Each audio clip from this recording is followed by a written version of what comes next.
As I was doodling around on my Barry Obama teleprompter, I was going through some of my basic typing exercises, and I unconsciously wrote, "Now is the time for all good men to come to the aid of their country."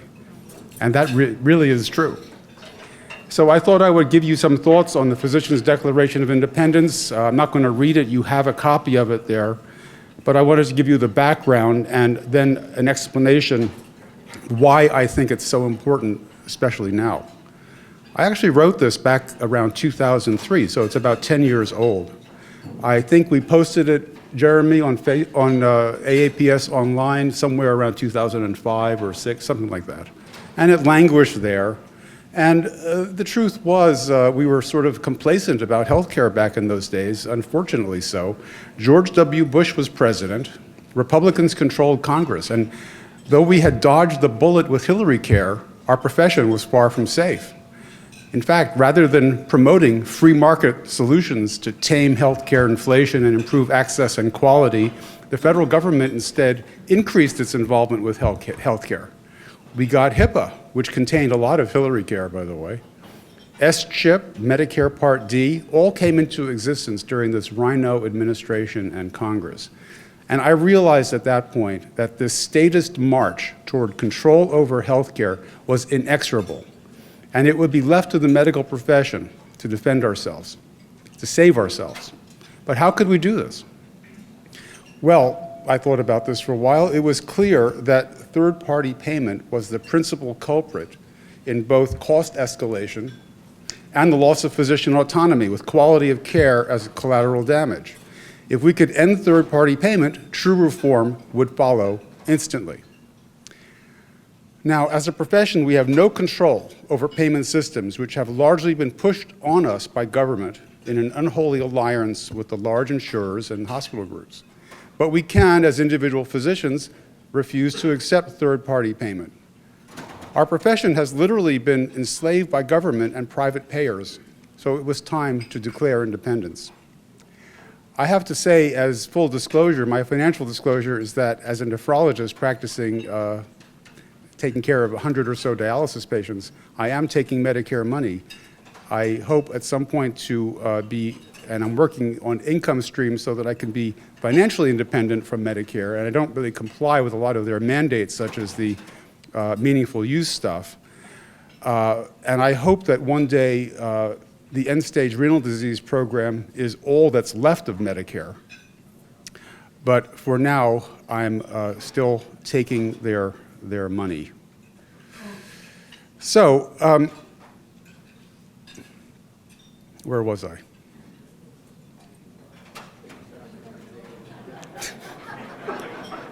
Okay, so, oh yes, the Physicians' Declaration of Independence, of course, yes, right.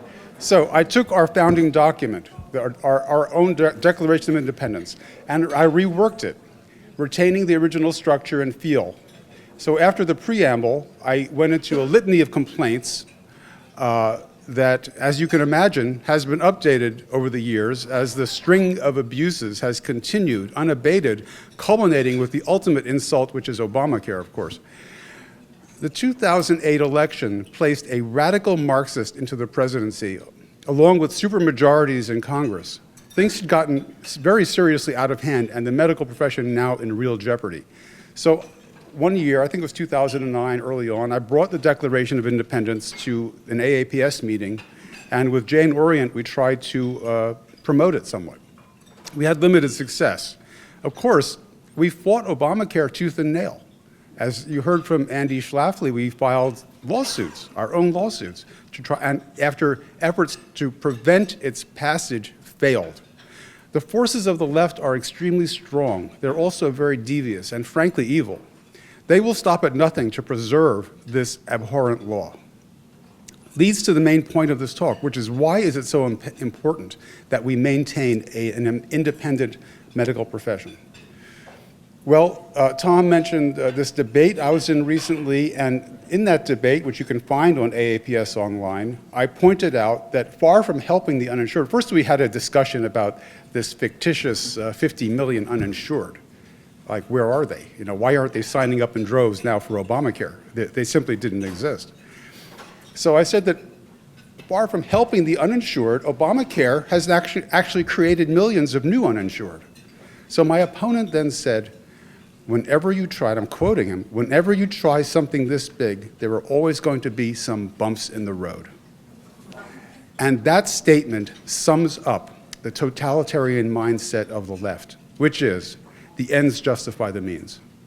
So what if millions lose their insurance? We are on the bumpy road to nirvana, to utopia, where everyone has access to the same level of care regardless of income.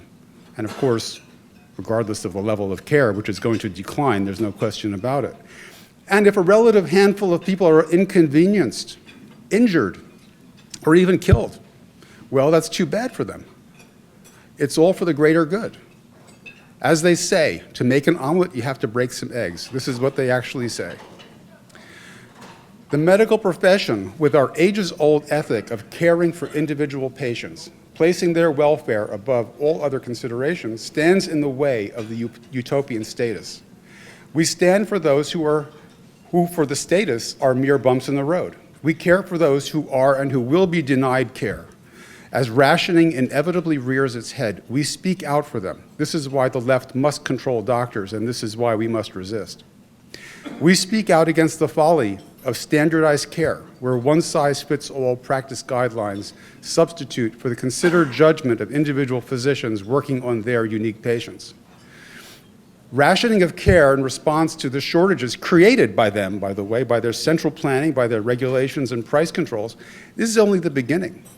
Leftism is intimately intertwined with anti-humanism, which is literally the cult of death.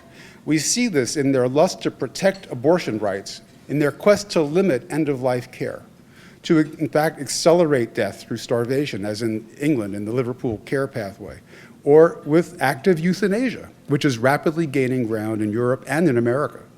We also see it in the form of radical environmentalism, which views man as a cancer on the planet, as no better than even the lowliest species, and worthy only of depopulation. The pseudo-scientific, man-made global warming crowd seeks to de-industrialize the West, which would have profound consequences to health and healthcare, among other major disasters. At this point, I think it would be wise to remember another pseudo-scientific fad from the early part of the last century that developed a following among the intelligentsia. I'm referring to eugenics. Championed by hardcore communist Margaret Sanger, this promoted selective breeding, forced sterilization, abortion, and euthanasia as a way to improve the human race. It never really got any traction in the United States, apart from the academics, the intelligentsia.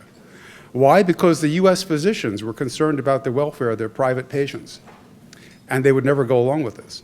But that was not the case in Nazi Germany, where the medical profession was already under the thumb of government thanks to socialized healthcare. Doctors under the Third Reich not only went along, they actively participated in euthanizing psychiatric patients and deformed or retarded children. And we know where this led.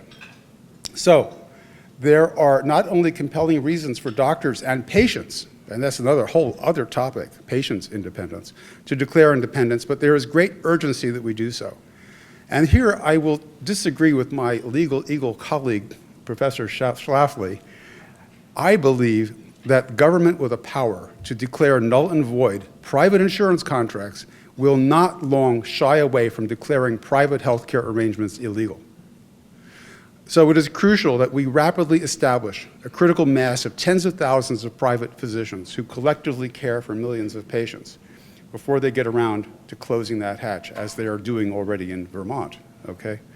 So, to conclude, an independent medical profession is mandatory for the health of our patients and for our survival as a free nation, and this is not an exaggeration. You have heard some ways to achieve this today. There are many more. We can come up with infinite number of ways to achieve independence. We're a creative, industrious group of people. We can certainly come up with ways to become self-sufficient. The AAPS, as long as we can, will continue to fight with your support to protect the independent practice of medicine. Thank you.